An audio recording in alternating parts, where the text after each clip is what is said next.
Atrévete a no gustar. La cuarta noche. ¿Dónde está el centro del mundo? Me ha ido de un pelo. He estado a punto de creérmelo. La semana siguiente, el joven regresó al estudio del filósofo y con expresión indignada llamó a la puerta. El concepto de separación de tareas es muy útil, sin duda. La última vez me convenciste del todo. Sin embargo, me parece que es una manera de vivir muy solitaria. Separar las tareas y aligerar la carga de las relaciones interpersonales es como cortar los vínculos con los demás. Y para colmo, afirmas que tengo que caer mal a la gente. Si eso es la libertad para ti, prefiero no ser libre. La psicología individual y el holismo. Vaya, hoy no traes muy buena cara. Mira, he estado pensando tranquila y detenidamente acerca de la separación de tareas y de la libertad desde la última vez que nos vimos. Esperé a tranquilizarme y puse en marcha mi mente racional. Sin embargo, la separación de tareas no me parece realista. Mm, de acuerdo. Sigue. La separación de tareas consiste básicamente en trazar una línea divisoria y decir, yo soy yo y tú eres tú. Por supuesto que las relaciones interpersonales plantean menos problemas así, pero no sé si esa es la manera correcta de vivir. Me parece que no es más que un individualismo extraordinariamente egoísta y equivocado. La primera vez que vine, me dijiste que la psicología adleriana recibe el nombre formal de psicología individual. El término me resultaba incómodo, y al final he entendido por qué. Eso lo que tú llamas psicología adleriana o psicología individual no es más que el estudio de un individualismo que conduce al aislamiento. Es cierto que algunos aspectos del término psicología individual, acuñado por Adler, se prestan al error. Permite que te explique a qué me refiero. En primer lugar, desde un punto de vista etimológico, la palabra individual significa indivisible. ¿Indivisible? Sí, es decir, es la unidad más pequeña posible y por lo tanto no puede dividirse más. Entonces, ¿a qué nos referimos exactamente cuando hablamos de lo indivisible? Adler se oponía a cualquier sistema de valores dualista que tratara a la mente y al cuerpo como entidades separadas, a la razón como algo independiente de la emoción o a la mente consciente como algo independiente de la mente inconsciente. ¿Qué sentido tiene eso? ¿Te acuerdas de la alumna que vino a verme para intentar solucionar su temor a ruborizarse? ¿Por qué desarrolló ese temor? En la psicología adleriana, los síntomas físicos no se estudian como algo independiente de la mente, psique. La mente y el cuerpo se conciben como una unidad que no puede dividirse en partes separadas. Las tensiones mentales pueden provocar temblores en brazos y piernas, o ruborizar las mejillas, y el miedo puede hacernos palidecer, y así sucesivamente. Bueno, claro que hay partes de la mente y del cuerpo que están conectadas, pues lo mismo sucede con la emoción y la razón, y con la mente consciente y la mente inconsciente. Una persona de mente fría no espera sentir un arrebato de emoción y empezar a gritar a alguien de repente. Las emociones no nos atacan como si existieran ajenas a nosotros. Cada uno de nosotros somos una unidad completa. No, no es así. Precisamente porque tenemos la capacidad de ver la mente y el cuerpo, la razón y la emoción, y la mente consciente y la inconsciente, como entidades claramente separadas, somos capaces de llegar a entender correctamente a las personas. ¿No es eso evidente? Es cierto que el cuerpo y la mente están separados, que la emoción y la razón son cosas distintas, y que existe una mente consciente y otra inconsciente. Dicho esto, cuando en un arrebato de ira empezamos a gritar a alguien, quien elige gritar es el yo en su totalidad. No pensaríamos jamás que las responsables de los gritos son emociones que existen independientemente y sin guardar relación con nuestras intenciones. Cuando separamos el yo de la emoción y pensamos que ha sido por culpa de la emoción o porque me he dejado llevar por la emoción y no he podido evitarlo, esta manera de pensar acaba convirtiéndose rápidamente en una mentira vital. Ahora te refieres a cuando le grité al camarero, ¿verdad? Sí, la concepción del ser humano como una entidad completa, como un ser indivisible, que no puede separarse en distintas partes, recibe el nombre de holismo. Vale, perfecto. Pero no te he pedido que me dieras una definición académica de individuo. Mira, Si llevas la psicología adleriana hasta su conclusión lógica, lo que dice esencialmente es que yo soy yo y tú eres tú, y conduce al aislamiento. Es como decir, yo no me entrometeré en tus cosas, así que no te entrometas tú en las mías, y vivamos los dos como mejor nos parezca. Por favor, explícame con claridad qué opinas al respecto. De acuerdo. Todos los problemas tienen que ver con las relaciones interpersonales. ¿Entiendes esta premisa básica de la psicología adleriana, verdad? Sí, la idea de no invadir las relaciones interpersonales, es decir, la separación de tareas, probablemente se concibió como un modo de resolver esos problemas. Creo que ya hablamos de esto la última vez. Para forjar relaciones interpersonales de calidad, hace falta mantener cierta distancia. Las personas que se acercan demasiado acaban por no poder ni hablarse, pero estar demasiado alejado tampoco es bueno.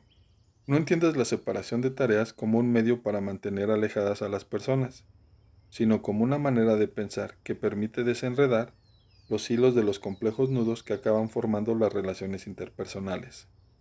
¿Desenredar los hilos? Exacto. En este momento, tus hilos y los de los demás están enredados en una madeja confusa y miras al mundo mientras te hallas en esa situación. Rojo, azul, marrón, verde. Todos los colores están mezclados y tú lo entiendes como una conexión, pero no es así. Ah, ¿no? Entonces, ¿qué es la conexión para ti? La última vez hablé de la separación de tareas como de una receta para resolver los problemas en las relaciones interpersonales. Sin embargo, las relaciones interpersonales no acaban porque separemos las tareas.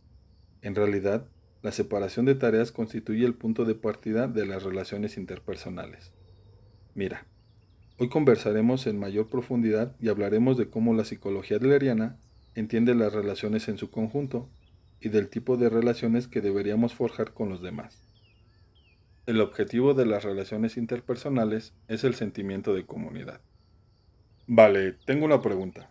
Y por favor, dame una respuesta sencilla que vaya directamente al meollo de la cuestión. Acabas de decir que la separación de tareas es el punto de partida de las relaciones interpersonales. Entonces, ¿cuál es el propósito de las relaciones interpersonales? Para ir directamente al grano, el propósito de las relaciones interpersonales es el sentimiento de comunidad. ¿El sentimiento de comunidad? Sí, es un concepto clave en la psicología adleriana, y las distintas posturas sobre su aplicación han sido objeto de debates encendidos. De hecho, cuando Adler planteó el concepto de sentimiento de comunidad, mucha gente dejó de seguirlo. Fascinante. ¿En qué consiste ese concepto? Creo que la penúltima vez que nos vimos hablamos de cómo vemos a los demás, si como enemigos o como a camaradas. Ahora iré un paso más allá. Si los demás son nuestros camaradas y vivimos rodeados de ellos, en una vida así deberíamos poder encontrar nuestro propio refugio. Además, al hacerlo, deberíamos empezar a sentir el deseo de compartir con nuestros camaradas, de aportar a la comunidad. La sensación de ver a los demás como a camaradas y la conciencia de tener un refugio es el sentimiento de comunidad. ¿Qué parte de esto está abierta a debate? Me parece una idea completamente irrefutable. La cuestión de la comunidad, ¿en qué consiste? Cuando oyes hablar de comunidad, ¿qué imagen te viene a la mente? Estructuras como el hogar, la escuela o el trabajo, también la sociedad local. Cuando Adler habla de comunidad, va mucho más allá del hogar, la escuela, el lugar de trabajo y la sociedad local. Lo incluye todo y abarca no solo a los países y a toda la humanidad, sino al eje temporal completo, del pasado al futuro, además a los animales y las plantas, e incluso a los objetos inanimados. ¿Eh? Es decir, defiende que la comunidad es más que una de las estructuras preexistentes que el término pueda evocar en nosotros, y que lo incluye literalmente todo el universo, pasado, presente y futuro. ¿Qué dices? Acabo de perderme. ¿El universo? ¿Pasado, presente y futuro? ¿De qué diantres me estás hablando? La mayoría de la gente manifiesta dudas parecidas cuando oye hablar del concepto. No es algo que pueda entenderse inmediatamente. El propio Adler reconoció que la comunidad que defendía era un ideal inalcanzable. Vaya, eso sí que es desconcertante. Y si lo miramos al revés, ¿realmente entiendes y aceptas este sentimiento de comunidad o como quieras llamarlo, que incluye todo el universo? Lo intento, porque creo que no podemos entender plenamente la psicología adleriana si no entendemos este punto. Acabáramos. Tal y como vengo diciendo desde el principio, la psicología adleriana plantea que todos los problemas tienen que ver con las relaciones interpersonales. Las relaciones interpersonales son fuente de infelicidad. Y también podemos afirmar lo contrario. Las relaciones interpersonales son fuente de felicidad. Claro, lo que es más, el sentimiento de comunidad es el índice más importante a la hora de considerar un estado de relaciones interpersonales que pueda calificarse de feliz. Vale, háblame de ello. El sentimiento de comunidad también recibe el nombre de interés social, es decir, de interés en la sociedad. Ahora te preguntaré algo. ¿Sabes cuál es la unidad más pequeña de la sociedad desde el punto de vista de la sociología? ¿La unidad más pequeña de la sociedad? No sé. Diría que la familia. No, es tú y yo. Cuando hay dos personas, la sociedad emerge en su presencia, y también lo hace la comunidad. Para entender el sentimiento de comunidad del que habla Adler, es aconsejable tomar el tú y yo como punto de partida. ¿Y qué haces con eso como punto de partida? Pasas del apego al yo, interés personal, a la preocupación por los demás, interés social. ¿Apego al yo? ¿Preocupación por los demás? ¿De qué hablas ahora? ¿Por qué solo me intereso por mí mismo? Bueno, tratemos de esto específicamente. En aras de la claridad, hablaré de egocentrismo en lugar de apego al yo. En tu opinión, ¿qué tipo de persona es egocéntrica? Imagino que lo primero que me viene a la mente es una persona que actúa como un tirano, alguien dominante que no tiene reparos en importunar a los demás y que solo piensa en su propio beneficio. Cree que el mundo gira a su alrededor y se comporta como un dictador que gobierna por la autoridad absoluta y por la fuerza. Ese tipo de persona que causa múltiples problemas a las personas que la rodean. Alguien como el rey Lear de Shakespeare, el típico tirano. Ya veo. Por otro lado, tampoco tendría que tratarse necesariamente de un tirano. Podríamos decir que las personas que perturban la armonía de un grupo también son egocéntricas. Son personas que no pueden funcionar en un grupo y prefieren actuar solas. No se detienen a reflexionar sobre sus acciones, ni siquiera cuando llegan tarde a las citas o incumplen sus promesas. En otras palabras, son egoístas. Sí, es el tipo de imagen que suele venir a la mente cuando pensamos en personas egocéntricas. Sin embargo, hay que tener en cuenta otro tipo de persona egocéntrica. Las personas incapaces de llevar a cabo la separación de tareas y que están obsesionadas con el deseo de reconocimiento también son extraordinariamente egocéntricas. ¿Por qué? Piensa en la realidad del deseo de reconocimiento. ¿Cuánta atención te prestan los demás y qué opinan de ti? Es decir, ¿en qué medida satisfacen tu deseo? Aunque da la impresión de que las personas obsesionadas por el deseo de reconocimiento miran a los demás, lo cierto es que solo se miran a sí mismas. Los demás no les preocupan en absoluto, solo les preocupa el yo, es decir, son egocéntricas. Entonces, ¿dirías que las personas como yo, que tenemos miedo a las críticas de los demás, también somos egocéntricas? A pesar de lo mucho que me esfuerzo por tener en cuenta a todo el mundo y adaptarme a los demás, sí, eres egocéntrico en el sentido de que solo te preocupa el yo. Quieres que los demás piensen bien de ti y por eso te preocupa cómo te ven. Eso no es preocuparse por los demás, eso es apego al yo. Pero, ya hablamos de esto la última vez. El hecho de que haya personas que no piensan bien de ti demuestra que vives en libertad. Quizá te parezca que parte de este concepto es egocéntrico, pero creo que has aprendido esto de la conversación de hoy. Vivir con la preocupación constante de cómo nos ven los demás es un estilo de vida egocéntrico, cuya única preocupación es el yo. Acabas de dejarme patidifuso. No eres el único. Todas las personas apegadas al yo son egocéntricas. Precisamente por eso es tan importante pasar del apego al yo a la preocupación por los demás. Sí, es cierto que siempre me miro a mí mismo. Lo reconozco. Estoy siempre preocupado por cómo me ven los demás y no por cómo los veo yo. Si dices que eso es egocentrismo, no puedo decir nada para refutarlo. Sin embargo, míralo así. Si mi vida fuera un largometraje, el protagonista sería ese yo, ¿verdad? Entonces, ¿qué hay de malo en dirigir la cámara al protagonista? No eres el centro del mundo. Vayamos por orden. En primer lugar, todos pertenecemos a una comunidad, y ese es nuestro lugar.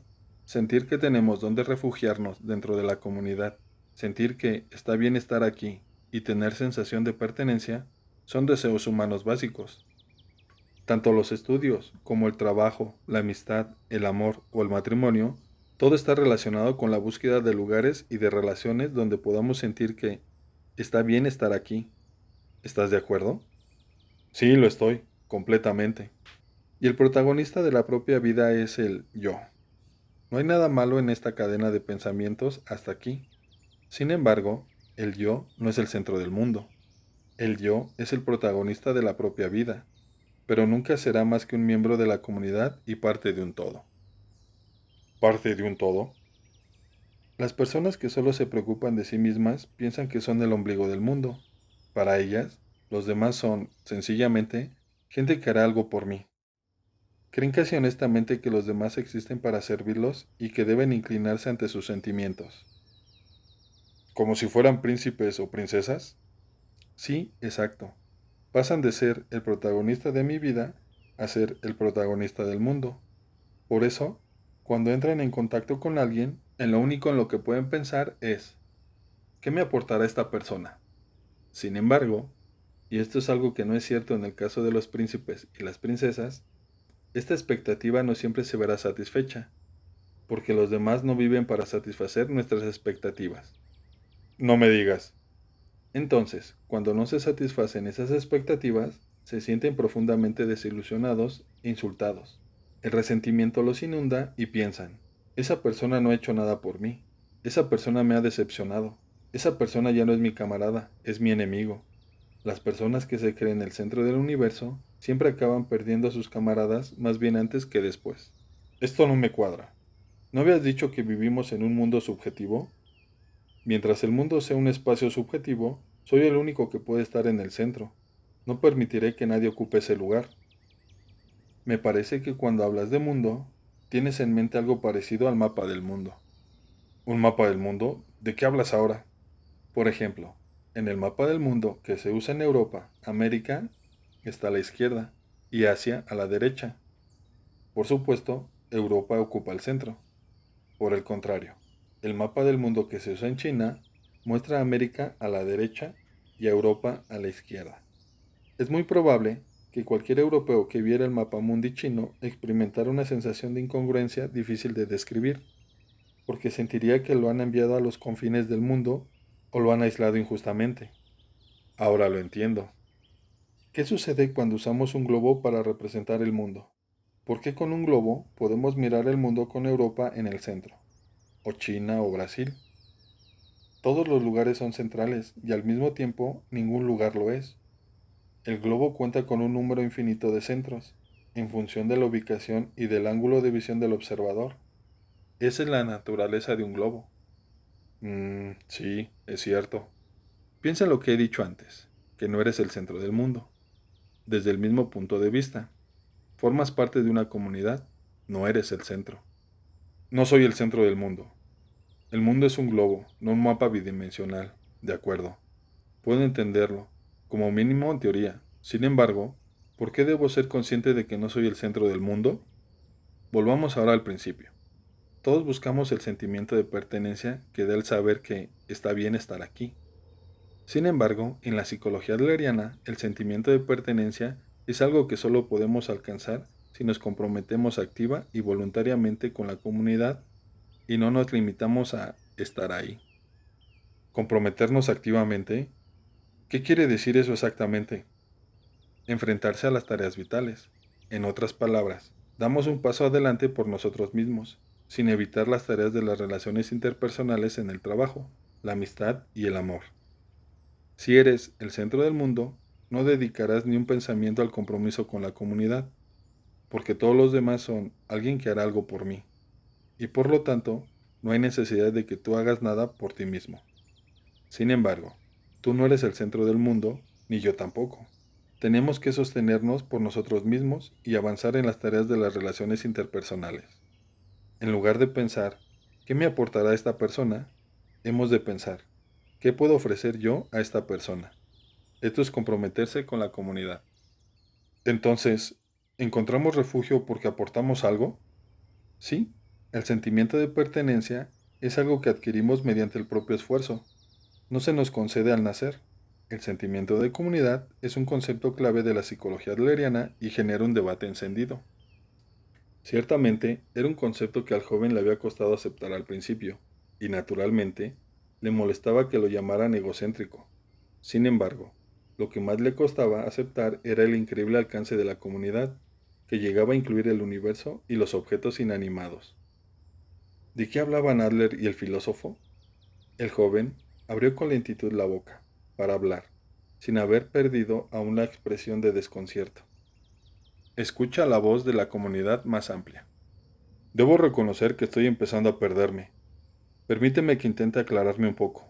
En primer lugar, en el portal de las relaciones interpersonales tenemos la separación de tareas, cuyo objetivo es el sentimiento de comunidad.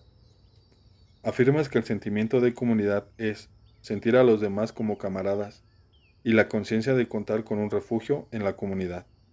Hasta aquí lo entiendo y lo acepto. Sin embargo, los detalles aún me parecen algo inverosímiles. Para empezar, ¿qué significa esto de ampliar lo que tú llamas comunidad para que incluya todo el universo? Y por si eso fuera poco, también el pasado, el futuro y todo lo demás, desde los seres vivos a los objetos inanimados. Sí, es cierto que si tomamos el concepto adleriano de comunidad al pie de la letra e intentamos imaginar que incluye el universo y los objetos inanimados, cuesta bastante más entenderlo. De momento, basta con que sepas que el alcance de la comunidad es infinito. ¿Infinito? Por ejemplo, piensa que un hombre que llega a la edad de jubilación deja de trabajar y al poco tiempo pierde su vitalidad y se deprime. Se ha visto abruptamente separado de la empresa que era su comunidad y le han arrebatado el título o la profesión, con lo que se ha convertido en un don nadie ordinario. Como no puede aceptar que ahora es normal, envejece prácticamente de la noche a la mañana. Sin embargo, lo único que le ha sucedido en realidad es que lo han separado de la pequeña comunidad que era su empresa. Y si lo piensas, todos pertenecemos a la comunidad de la Tierra y a la comunidad del universo. Esto es sofistería pura, como si salir ahora con lo de somos parte del universo pudiera dar a alguien un sentimiento de pertenencia. Tienes razón, es imposible imaginar todo el universo de repente. Aún así, me gustaría que pudiera ser consciente de pertenecer a una comunidad más amplia e independiente que va más allá de lo que puedes ver en la proximidad más inmediata. Por ejemplo, el país o la sociedad local donde vives, y también de que contribuyes de una manera u otra a esa comunidad. Vale, entonces, ¿qué me dirías de una situación como esta? Imagina un hombre soltero, que ha perdido el trabajo y a los amigos, que evita la compañía de los demás, y que vive únicamente del dinero que sus padres le dejaron en herencia. En definitiva, huye de las tareas del trabajo, de la amistad y del amor. ¿Dirías que un hombre así también pertenece a algún tipo de comunidad? Por supuesto, digamos que sale a comprar una barra de pan. La paga con una moneda. La moneda no va únicamente al panadero, también va a los productores de harina y de mantequilla, a las personas que distribuyen esos ingredientes, a los proveedores del combustible de los vehículos de reparto, a las personas en los países productores de petróleo de donde procede el combustible y así sucesivamente. Todo está conectado. Las personas jamás están verdaderamente solas ni aisladas de la comunidad. No pueden estarlo. Entonces, ¿dices que debería fantasear más cuando salgo a comprar el pan? No es una fantasía, es un hecho. La comunidad de la que habla Adler va más allá de lo que podemos ver, como nuestros hogares o la sociedad en que vivimos, e incluye la conexión que no podemos ver. Perdona que te lo diga, pero estás huyendo hacia una teoría abstracta. Deberíamos estar hablando del sentimiento de pertenencia, de ese estar bien, estar aquí. Y en lo relativo al significado de este sentimiento de pertenencia, la comunidad que podemos ver es la más fuerte. ¿Estarás de acuerdo con eso, no? Por ejemplo, si comparamos la comunidad de la empresa con la comunidad de la tierra, el sentimiento de pertenencia de alguien que dice soy miembro de esta empresa será más fuerte. Por usar tu terminología, la distancia y la profundidad de las relaciones interpersonales serán completamente distintas. Cuando buscamos sentir que pertenecemos a un lugar, lo normal es que nos sintamos atraídos por la comunidad más pequeña. Es una observación aguda. Veamos por qué deberíamos ser conscientes de que existen múltiples comunidades y más amplias. Tal y como he dicho antes, todos pertenecemos a varias comunidades. Somos parte de nuestros hogares, nuestras escuelas y nuestros lugares de trabajo, además de pertenecer a las sociedades locales y a los países donde vivimos. Hasta aquí estarás de acuerdo conmigo, ¿verdad? Sí, lo estoy. Muy bien. Ahora imagina que tú, en tanto que alumno, concibes la comunidad que es la escuela como un absoluto. En otras palabras, la escuela lo es todo para ti. Tu yo existe únicamente porque existe la escuela, y no hay ningún otro yo posible sin ella. Naturalmente, habrá ocasiones en el seno de la comunidad en que te enfrentarás a la adversidad. Quizá te topes con abusones o no puedes hacer amigos, seguir el ritmo de la clase o adaptarte al sistema educativo. Es decir, es posible que en relación con la comunidad que es tu escuela, no siempre tengas la sensación de pertenencia basada en el está bien estar aquí. Sí, es cierto, es muy posible. Cuando eso sucede, si crees que la escuela lo es todo para ti, acabarás sintiendo que no formas parte de nada, y entonces escaparás a una comunidad más pequeña como tu hogar. Te encerrarás y quizá incluso te muestres violento con tus propios familiares. Será tu manera de intentar sentir que perteneces a algo. Sin embargo, me gustaría que te centraras en que hay una comunidad independiente y además una comunidad más amplia. ¿Qué significa eso? Que hay un mundo más amplio que va mucho más allá de los confines de la escuela, y todos y cada uno de nosotros formamos parte de él. Si no hayas refugio en la escuela, deberías encontrar otro fuera de los muros de las aulas. Puedes cambiar de escuela y también puedes alejarte de ella. Una comunidad con la que puedes romper con tan solo presentar una instancia no puede ofrecerte vínculos muy sólidos, si lo piensas bien. Una vez que sabes lo grande que es el mundo, te das cuenta de que todas las dificultades que has sufrido en la escuela han sido como ahogarse en un vaso de agua. En cuanto sales del vaso, dejas de ahogarte y sientes que una suave brisa te acaricia el rostro. Entonces, mientras me mantenga encerrado en el vaso, no tendré la menor oportunidad fuera de él. Encerrarte en tu dormitorio es como quedarte en el vaso. Es buscar un refugio más pequeño. Sí, quizá puedas guarecerte de la lluvia durante un tiempo, pero la tormenta seguirá rugiendo. Bueno, quizá en teoría, pero salir es muy difícil. Por ejemplo, uno no puede tomarse a la ligera la decisión de abandonar la escuela. Estoy seguro de que tienes razón. No sería fácil. Por lo tanto, hay un principio de acción que me gustaría que recordaras. Cuando nos encontramos con dificultades en nuestras relaciones interpersonales o cuando ya no podemos ver la salida, debemos tener muy presente el principio que dice, escucha la voz de la comunidad más amplia. ¿La voz de la comunidad más amplia? Si estamos hablando de la escuela, no juzgamos la situación mediante el sentido común de la comunidad de la escuela, sino que seguimos el sentido común de la comunidad más amplia. Por ejemplo, imagina que se trata de tu escuela y que el profesor se ha estado comportando de una manera muy autoritaria.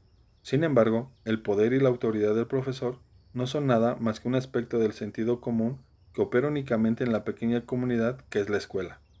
Desde el punto de vista de la comunidad de la sociedad humana, tú y tu profesor son seres humanos iguales.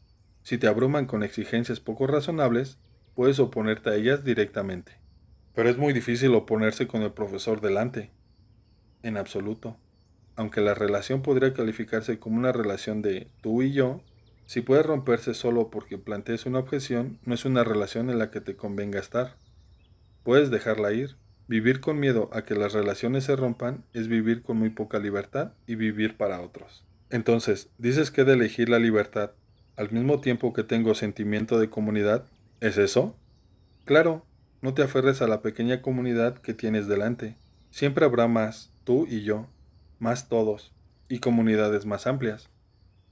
Ni elogios ni reprimendas. Ya, claro. ¿Es que no lo ves? Ni siquiera has mencionado el punto clave, es decir, el proceso que va de la separación de tareas al sentimiento de comunidad. Empiezo por la separación de las tareas. Entiendo que mis tareas llegan hasta aquí y que todo lo que quede más allá son tareas de los demás. No invado las tareas ajenas y trazo un límite para que los demás no invadan las mías. Sin embargo, ¿cómo podemos construir relaciones interpersonales con esta separación de tareas y acabar llegando al sentimiento de comunidad de que está bien estar aquí. ¿Cómo nos aconseja la psicología adleriana superar las tareas vitales del trabajo, la amistad y el amor? Me parece que intentas confundirme con palabras abstractas en lugar de ofrecerme una explicación precisa. Sí, has dado en el clavo. ¿Qué relación hay entre la separación de tareas y las buenas relaciones? Es decir, ¿cómo se relaciona con la construcción del tipo de relaciones en las que cooperamos y actuamos en armonía con los demás? Lo que nos lleva al concepto de relación horizontal. ¿Relación horizontal? Empecemos con un ejemplo muy fácil de entender. La relación paterno-filial. Tanto si hablamos de la crianza de los hijos como de la formación de nuevas incorporaciones en el trabajo, por ejemplo, se suele emplear uno de estos dos métodos, criar mediante reprimiendas o criar mediante elogios. Ah, ese sí que es un tema candente. ¿Qué método crees que es el mejor? ¿La reprimienda o el elogio? Es mucho mejor criar mediante el elogio, por supuesto. ¿Por qué? Fíjate en cómo adiestran a los animales, por ejemplo. Cuando enseñas a los animales a hacer trucos, puedes usar un látigo para conseguir que te obedezcan. Eso es criar con reprimiendas. Por otro lado, también podemos conseguir que los animales aprendan a hacer trucos usando la comida como recompensa o hablándoles con afecto. Eso es criar con elogios. Ambos métodos conducen a los mismos resultados. Los animales aprenden trucos, pero la motivación para avanzar hacia el objetivo es completamente distinta si el animal lo hace para evitar la reprimienda o para conseguir la recompensa. En el segundo caso, el aprendizaje vendrá acompañado de alegría. La reprimienda solo consigue que el animal se achique. Por el contrario, criar con elogios permite que crezca fuerte y sano de manera natural. Parece que la conclusión es obvia. El adiestramiento de animales es un ejemplo interesante. Ahora miremoslo desde la perspectiva de la psicología adleriana. Esta cree que en la crianza de los hijos, al igual que en cualquier otra forma de comunicación, no debemos elogiar. ¿No debemos elogiar? El castigo físico queda absolutamente descartado, por supuesto, y los castigos de otro tipo y las reprimiendas tampoco se aceptan. Ni elogios ni reprimiendas. Esta es la postura de la psicología adleriana. ¿Cómo es eso posible? Piensa en la realidad del acto de elogiar. Por ejemplo, imagina que dices algo y yo te lo digo con un bien hecho. ¿No te resultaría extraño escucharlo? Sí, creo que me molestaría. ¿Te importaría explicarme por qué te molestaría? Pues porque la expresión bien hecho es condescendiente y me resultaría desagradable. Exacto. El acto de elogiar es el juicio que una persona capaz hace acerca de una persona incapaz. Una madre elogia a su hijo, que lo ha ayudado a preparar la cena, diciendo, qué bien lo has hecho. Pero si su marido hace lo mismo, puedes estar seguro de que no le dirá lo mismo. Tienes razón. En otras palabras, la madre que elogia a su hijo diciendo cosas del tipo, qué bien lo has hecho, bien hecho o eres estupendo, está creando inconscientemente una relación jerárquica en la que el niño queda por debajo de ella. El ejemplo de adiestrar animales que acabas de plantear también es emblemático de una relación jerárquica, una relación vertical subyacente al elogio. Cuando una persona elogia a otra, el objetivo es manipular a alguien menos capaz que yo. No se hace ni por gratitud ni por respeto. ¿Dices que elogiamos para manipular? Sí, eso digo. Tanto si elogiamos como si castigamos, educamos con el palo o la zanahoria, y el objetivo subyacente es la manipulación. El motivo por el que la psicología adleriana critica la crianza mediante el castigo y la recompensa es que la intención final es manipular a los niños. No, ahí sí te equivocas. Ponte en el lugar del niño. ¿Acaso los elogios de sus padres no son la mayor fuente de alegría para un niño? Estudian porque quieren que los elogien, y aprenden a portarse bien porque quieren que los elogien. Es como lo viví yo en mi infancia, cómo anhelaba los elogios de mis padres. E incluso ahora, ya adulto, sigue siendo igual. Cuando tu jefe te elogia, te sientes bien. Es así para todo el mundo. No tiene nada que ver con la razón. Es una emoción instintiva. Queremos que nos elogien, o al revés, decidimos elogiar a alguien. Eso demuestra que entendemos las relaciones interpersonales como relaciones verticales. Y esto va también por ti. Quieres recibir elogios porque vives en relaciones verticales. La psicología adleriana rechaza cualquier tipo de relación vertical y propone que todas las relaciones interpersonales sean horizontales. En cierto sentido, podríamos decir que este es el principio fundamental de la psicología adleriana. ¿Tiene esto que ver con la expresión distintos pero iguales? Sí, porque hablamos de igualdad en el sentido de horizontalidad. Por ejemplo, hay hombres que maltratan verbalmente a sus esposas, las cuales se ocupan de todas las tareas del hogar, con comentarios del tipo, no aportas dinero, así que cállate, o si hay comida en la mesa, es gracias a mí, y que seguro que habrás oído en más de una ocasión. Tienes todo lo que necesitas, así que no sé de qué te quejas. Es absolutamente vergonzoso. Las afirmaciones de superioridad económica o de cualquier otro tipo no tienen relación alguna con la valía humana. Sencillamente, un asalariado y un ama de casa tienen funciones y puestos de trabajo diferentes, y son realmente iguales, pero distintos. Estoy totalmente de acuerdo contigo. Lo más probable es que teman que las mujeres se den cuenta de la situación y empiecen a ganar más que ellos, y a afirmar sus derechos. Ven todas las relaciones interpersonales como relaciones verticales, por lo que tienen miedo de que las mujeres los miren desde arriba, es decir, tienen sentimientos de inferioridad tan intensos como escondidos. Entonces, en cierto sentido, desarrollan un sentimiento de superioridad en un intento de demostrar sus habilidades. Eso parece. En primer lugar, el sentimiento de inferioridad es una conciencia que surge de las relaciones verticales. Si pudiéramos construir relaciones horizontales iguales, pero distintas con todos, los complejos de inferioridad ya no tendrían cabida.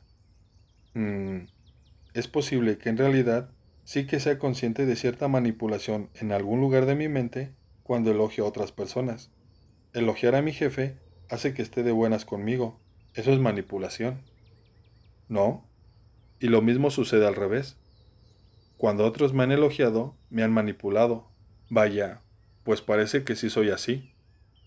Sí, parece que sí, en el sentido de que aún no has sido capaz de librarte de las relaciones verticales. Esto se está poniendo interesante. Sigue, por favor. El método del aliento. Quizá recuerdes que cuando hablamos de la separación de tareas, traté el tema de la intervención, que consiste en invadir las tareas ajenas. ¿Por qué interviene una persona? En el fondo, también tiene que ver con las relaciones verticales. Intervenimos precisamente porque entendemos que las relaciones interpersonales son verticales y vemos al otro por debajo de nosotros. Mediante la intervención, intentamos llevar a la otra parte en la dirección deseada. Nos hemos convencido a nosotros mismos de que tenemos razón y de que el otro está equivocado. Por supuesto, en este caso, la intervención no es más que una manipulación pura y dura. Los padres que ordenan a su hijo que estudie son un ejemplo típico. Es posible que actúen con la mejor de sus intenciones desde su punto de vista, pero en el fondo, lo que hacen es invadir las tareas del hijo en un intento de manipularlo, para que vaya en la dirección que ellos desean. Si construyéramos relaciones horizontales, ¿desaparecerían esas intervenciones? Sí, desaparecerían. De todos modos, una cosa es hablar de los estudios de un niño, pero si ves que alguien sufre, no lo dejarás solo, ¿no? ¿Dirías también que ofrecer ayuda es intervenir y entonces no harías nada? No podemos dejarlo pasar. Hay que ofrecer ayuda, pero sin que ésta se convierta en una intervención. ¿Qué diferencia hay entre intervenir y ayudar? Piensa en la vez que hablamos de la separación de tareas y los deberes del niño. Tal y como dije entonces, se trata de una tarea que el niño ha de resolver por sí solo. Ni los padres ni los maestros pueden hacerlo por él. Por lo tanto, intervenir es invadir las tareas ajenas y dirigirlo, con frases como tienes que estudiar o matricúlate en esa universidad. Por el contrario, la ayuda presupone la separación de tareas y la horizontalidad de las relaciones.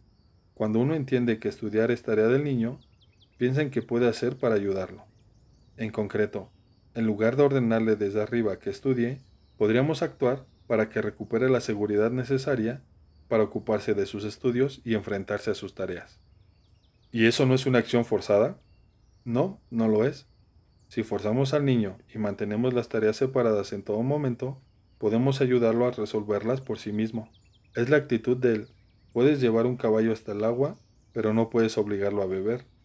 Él ha de enfrentarse a sus tareas y es él quien ha de tomar la decisión. Entonces, ni castigar ni elogiar. Exacto. Ni elogiamos ni castigamos. La psicología adleriana denomina aliento a este tipo de ayuda basada en las relaciones horizontales. Aliento, ¿eh? Sí, no es la primera vez que lo mencionas. Dijiste que me lo explicarías más adelante. Cuando no avanzamos en nuestras tareas vitales, no es porque nos falte capacidad para ello. La psicología adleriana nos dice que el problema no es que nos falte capacidad, sino que hemos perdido el valor para enfrentarnos a ellas. Y de ser así, lo primero que debemos hacer es recuperar el valor perdido. Ya, pero es que siempre acabamos volviendo a lo mismo. Es básicamente lo mismo que elogiar.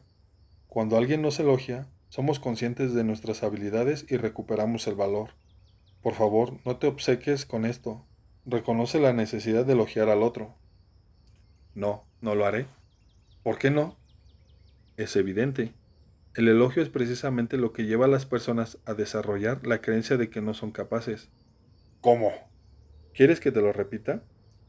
Cuanto más nos elogia a una persona, más fuerte es la creencia de que carecemos de habilidad. De verdad, procura recordarlo.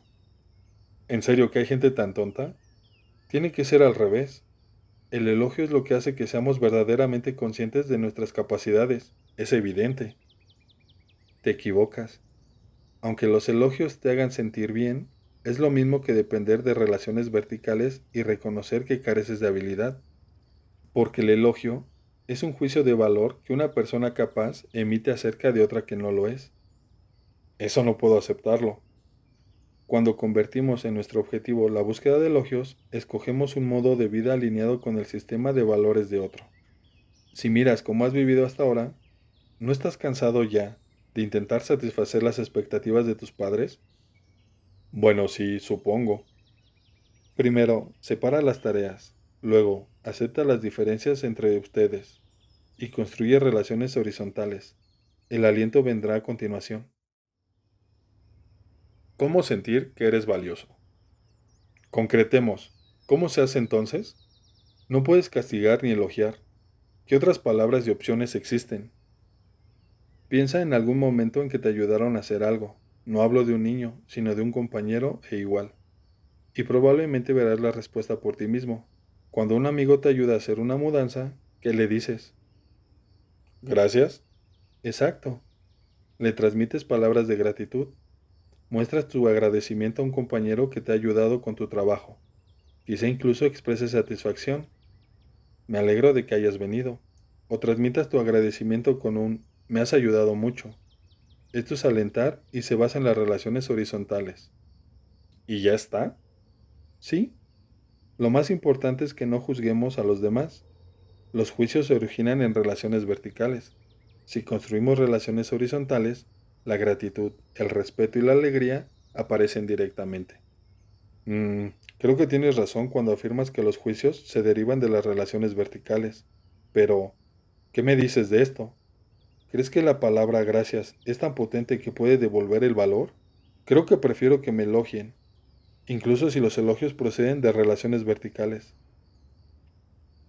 Que te elogien significa que otra persona te juzga como bueno, y la medida de que es bueno o malo dependerá de la vara de medir de esa otra persona. Si lo que buscas es recibir elogios, no te quedará otro remedio que adaptarte a la vara de medir de los demás y limitar tu propia libertad.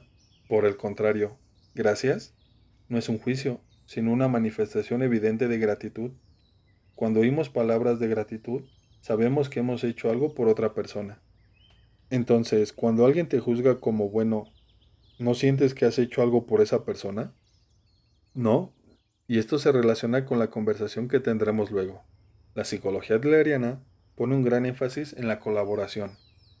¿Por qué? Veamos, ¿qué tiene que hacer una persona para ser acopio de valor? En opinión de Adler, una persona solo puede sentir valor si se siente valiosa. ¿Si se siente valiosa? ¿Recuerdas que cuando hablamos del sentimiento de inferioridad, te dije que se trataba de una cuestión del valor que nos atribuíamos subjetivamente? Si sentimos que somos valiosos o si sentimos que no valemos nada. Si sentimos que somos valiosos, podemos aceptarnos íntegramente y atrevernos a enfrentar las tareas vitales. Por lo tanto, la cuestión que se nos plantea ahora es la siguiente. ¿Cómo podemos llegar a sentir que somos valiosos? Eso mismo me pregunto yo. Necesito que me lo expliques con mucha claridad, por favor. Es muy sencillo. Cuando alguien siente que soy beneficioso para la comunidad, desarrolla una noción real de valía personal. Esta es la respuesta que te daría la psicología adleriana. ¿Que soy beneficioso para la comunidad? Que podemos actuar sobre la comunidad, es decir, sobre otras personas, y sentir que le soy útil a alguien. En lugar de sentir que los demás juzgan que somos buenos, poder sentir desde el propio punto de vista subjetivo que puedo hacer algo por los demás. Es entonces cuando podemos tener una idea clara de nuestra valía. Todo lo que hemos dicho acerca del sentimiento de comunidad y el aliento tiene que ver con esto. No lo sé, me estoy liando. Ahora estamos llegando al meollo de la cuestión. Aguanta un poquito más. Se trata de preocuparse por los demás, de construir relaciones horizontales y de adoptar una actitud de aliento. Todo esto se relaciona con una conciencia vital profunda de le soy útil a alguien, y esto, a su vez, con el valor para vivir. ¿Serle útil a alguien? ¿Esto es lo que hace que mi vida valga la pena? Descansemos un poco. ¿Te apetece un café? Sí, gracias. La conversación sobre el sentimiento de comunidad lo había dejado muy confundido. No hay que elogiar ni tampoco castigar. Todas las palabras que se usan para juzgar a los demás surgen de las relaciones verticales, y necesitamos construir relaciones horizontales. La única manera de ser consciente de lo que valemos es sentir que somos útiles a los demás. Esta lógica tenía un fallo importante. El joven lo sentía instintivamente. Mientras tomaba sorbos del café caliente, empezó a pensar en su abuelo. Existir en el presente. Bueno, ¿has podido aclararte un poco? Sí, poco a poco lo voy viendo más claro, aunque creo que no eres consciente de ello. Acabas de decir algo realmente exagerado. Es una opinión peligrosa y bastante extremista que niega, de un plumazo, todo lo que existe en el mundo. No me digas. ¿Qué opinión es esa? Es la idea de que lo que nos hace verdaderamente conscientes de lo que valemos es el ser útiles a los demás. Si le das la vuelta, afirmas que si alguien no es útil a los demás, no vale nada. ¿No es eso lo que dices? Si lo llevas a su conclusión lógica, la vida de los recién nacidos, de las personas discapacitadas y de los ancianos confinados en sus camas tampoco vale nada. ¿Cómo es posible decir algo así? Permíteme que te hable de mi abuelo. Pasa los días encamado en una residencia de ancianos. Tiene demencia y no reconoce ni a sus hijos ni a sus nietos, y debido a su estado, no puede vivir sin una atención permanente. Es imposible pensar que le sea útil a nadie. ¿No lo ves? Opinar como tú es básicamente decirle a mi abuelo que personas como él no merecen vivir. No, rechazo absolutamente lo que acabas de decir. ¿Cómo que lo rechazas? Hay padres que rechazan mi explicación del concepto de aliento diciendo, nuestro hijo se porta mal, desde que se levantaba hasta que se acuesta. Nunca tenemos la oportunidad de decirle gracias, o nos has ayudado mucho. Es un contexto parecido al que acabas de plantearme, ¿verdad? Sí, lo es. Ahora explícame cómo lo justificas. Estás juzgando al otro por el nivel de su conducta. En otras palabras, por lo que hace. Desde ese punto de vista, sí que puede parecer que los ancianos encamados no son más que una molestia y no sirven de nada a nadie. En consecuencia, deberíamos considerar a los demás no en base al nivel conductual, sino en base al nivel existencial. No juzgamos si hacen o no hacen algo, sino que nos alegramos de que estén aquí, de su propia existencia, y nos dirigimos a ellos con palabras de gratitud. ¿Les agradecemos que existan? ¿De qué diantres estás hablando? Cuando valoramos las cosas por su existencia, somos útiles a los demás y somos valiosos por el mero hecho de estar aquí. Es algo indiscutible. Ni hablar, basta ya de tomaduras de pelo. Ser útil por el mero hecho de estar ahí, eso ha salido directamente de una religión moderna. Bueno, imagina que tu madre sufre un accidente de tráfico. Está grave y su vida corre peligro. En una situación así, no te preguntaría si tu madre ha hecho algo ni nada semejante. Lo más probable es que pienses que te alegrarás si lo supera, y que te alegras de que esté aguantando. Evidentemente, pues eso es lo que significa estar agradecido por la existencia. Es posible que dada la gravedad de su estado, tu madre no pudiera hacer nada que pudiera considerarse una conducta, pero por el mero hecho de estar viva, estaría sosteniendo tu estado psicológico y el del resto de tu familia, y por lo tanto sería útil. Lo mismo puede decirse de ti. Si tu vida corriera peligro y pendiera de un hilo, es muy probable que las personas que te rodean se alegraran mucho de tu mera existencia. Se sentirían agradecidas de que estuvieras a salvo aquí y ahora, y no te pedirían que hicieras nada. Como mínimo, no hay motivo por el que debieran pedirlo. Así que en lugar de pensar en nosotros a nivel conductual, debemos aceptarnos a nivel existencial. Pero eso es un ejemplo externo. La vida cotidiana es distinta. No, es igual. ¿Cómo va a ser igual? Intenta darme un ejemplo más cotidiano. Si no puedes, no podré aceptar lo que dices. De acuerdo. Cuando miramos a los demás, tendemos a construir una imagen ideal, a lo que vamos restando cualidades y luego juzgamos. Imagina, por ejemplo, un niño que jamás replica a sus padres, que saca buenas notas y al que se le dan bien los deportes. Crece y va a una buena universidad y luego lo contratan en una multinacional. Habrá padres que compararán a su hijo con esta imagen del hijo ideal, que es una ficción imposible, y se verán invadidos por la queja y la insatisfacción. Conceden a esa imagen idealizada 100 puntos y poco a poco van restándoselos. Es una manera de pensar basada en el juicio. Sin embargo, los padres podrían evitar comparar a su hijo con nadie, valorarlo por quien es en realidad y alegrarse y estar agradecidos por su existencia. En lugar de quitar puntos a partir de una imagen idealizada, podrían empezar de cero, y si lo hacen, podrán estar agradecidos por su mera existencia. De acuerdo, pero me parece que es un enfoque muy idealista. Dices que si un niño no estudia ni trabaja y se limita a estar encerrado en casa, ¿también debemos demostrar nuestra gratitud y decir gracias? Por supuesto, imagina que tu hijo enclaustrado te ayudara a fregar los platos después de la comida. Si entonces dijeras, bueno, basta ya de tonterías, haz el favor de ir a clase, estarías usando la palabra de los padres que les quitan puntos a sus hijos. Entonces, lo más probable es que tu hijo acabara aún más desanimado. Sin embargo, si le dieras las gracias directamente, es posible que tu hijo sintiera que vale algo y se atreviera a dar otro paso adelante. Estás siendo muy hipócrita. Todo esto no es más que pura palabrería de hipócrita. Es como el amor al prójimo de los cristianos, sentimiento de comunidad, relaciones horizontales, gratitud por la existencia. Bah. ¿Quién puede hacer todo eso? Hubo alguien que le hizo una pregunta similar a Adler en relación con el sentimiento de comunidad, y respondió lo siguiente. Alguien tiene que empezar. Aunque los demás no colaboren, no tiene nada que ver contigo. Mi consejo es que empieces ya, independientemente de si los demás colaboran o no. Y yo te aconsejo exactamente lo mismo a ti. No sabemos hacer buen uso del yo. ¿Debería empezar ya? Sí, independientemente de que los demás colaboren o no. Muy bien, te lo preguntaré de nuevo. Las personas pueden ser útiles a los demás por el mero hecho de estar vivas, y pueden ser conscientes de su valía personal por el mero hecho de existir. ¿Te he entendido bien? Sí. Bueno, pues yo no lo tengo tan claro. Estoy vivo, aquí y ahora. Yo, que soy únicamente yo. Estoy vivo ahora mismo. Sin embargo, no siento que valga mucho.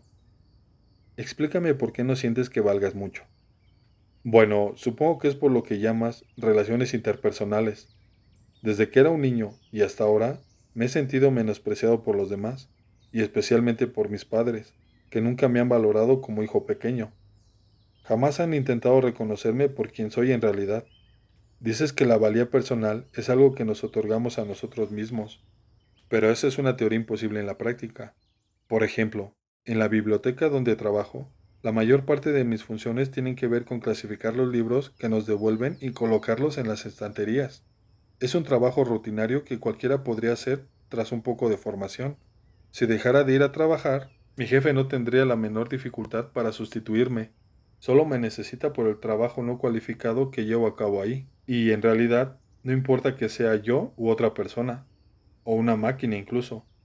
Nadie me necesita a mí específicamente. En estas circunstancias, ¿tendrías tu confianza en ti mismo?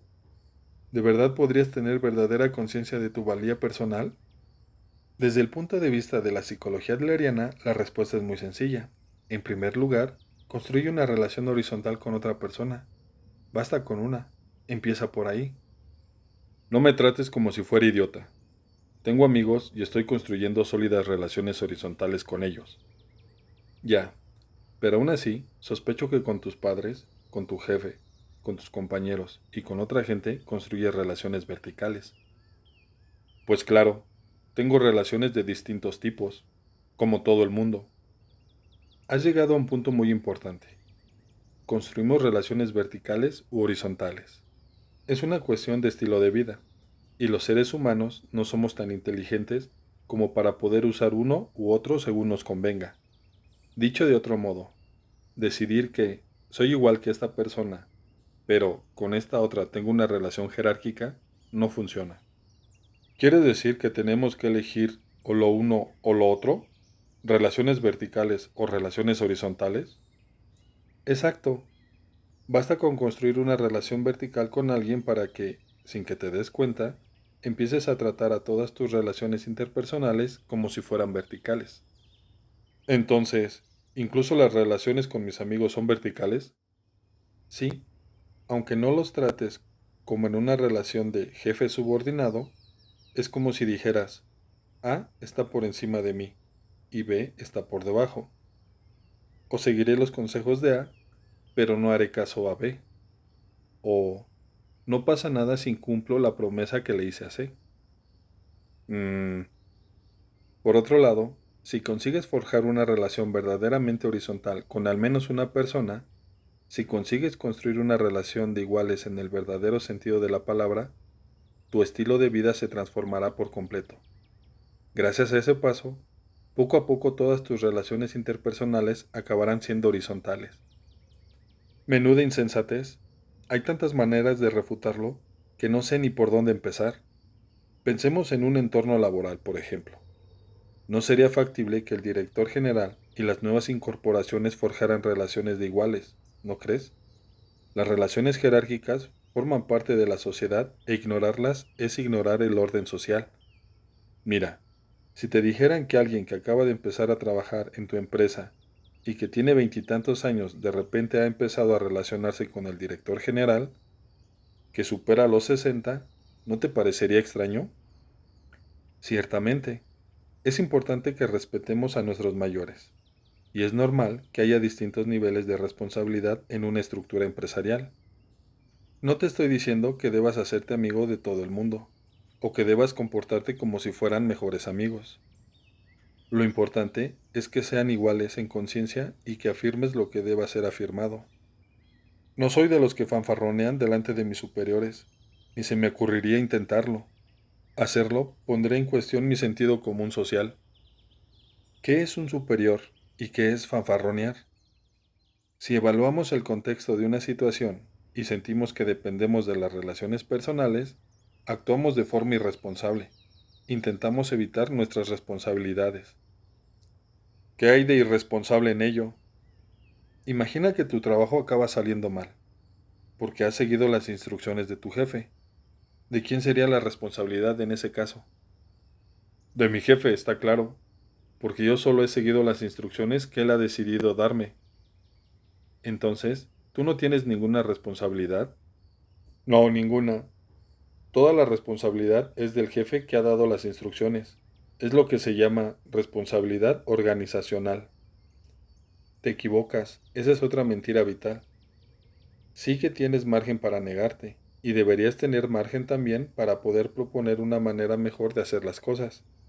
Lo que sucede es que piensas que no tienes margen para negarte, para evitar el conflicto de las relaciones interpersonales relevantes y para evitar la responsabilidad, y dependes de las relaciones verticales.